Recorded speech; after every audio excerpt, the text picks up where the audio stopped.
You've probably stopped expecting better from the budget, from Spring Street, from politicians. And who could blame you?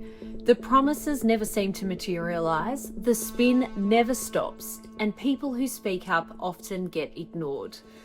But what if this budget wasn't just more of the same? What if instead of another mistake, it was actually a message? Because once you look past the headlines, you'll see Monbulk wasn't forgotten, it was written off. Not neglected, not missed, but rather dismissed. The projects we were promised, cut. The schools our children need, ignored. This wasn't mismanagement, this was by design. And it tells you exactly who they're looking after and who they have chosen not to look after.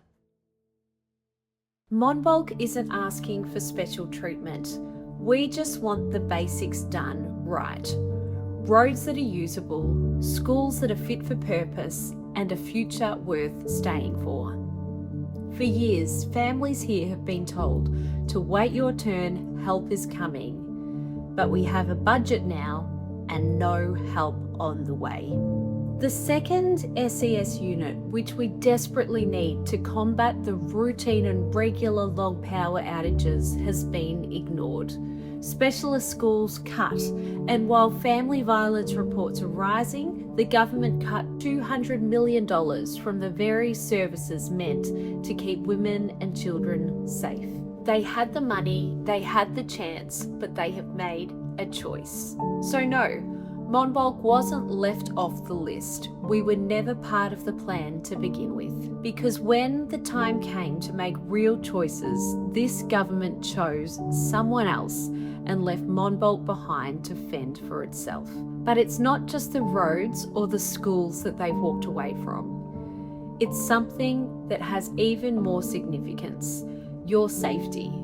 Because right now, it doesn't just feel like the system's failing, it looks like it's given up altogether. In Victoria today, a violent offender can be arrested and walk free within 90 minutes. That's 1 hour and 30 minutes from offending to being bailed. Our police stations are stretched, courtrooms are backed up, and this government, they've cut even more from those very systems meant to protect us. You follow the law, you pay your taxes, and somehow it's the offender that gets the benefit of the doubt.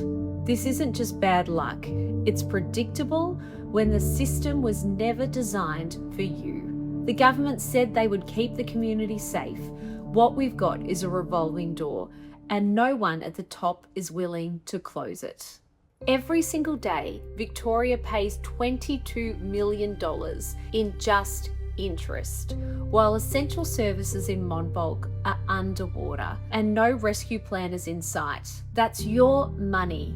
Monbulk services are being torn out to pay for their political indulgence. Monbulk services are being hollowed out.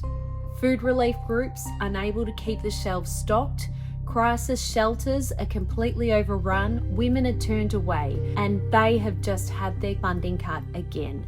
Still, the government throws good money after bad projects because they don't feel the fallout. This isn't neglect, it's abandonment, dressed up in a suit. They don't serve Monbulk, they just invoice it.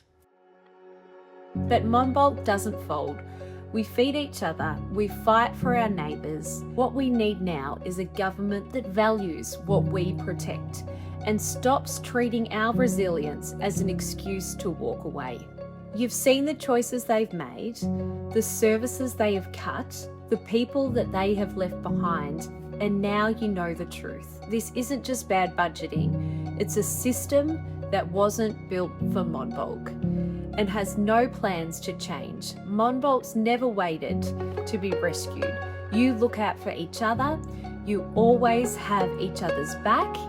And what I would love if you could take the 1-minute check-in. You'll get an instant snapshot of where you stand today, and then next week I'll send you a full report of what Monbulk is thinking and feeling, so you can know what those around you are also experiencing. Because when we know we're not alone, we act like it.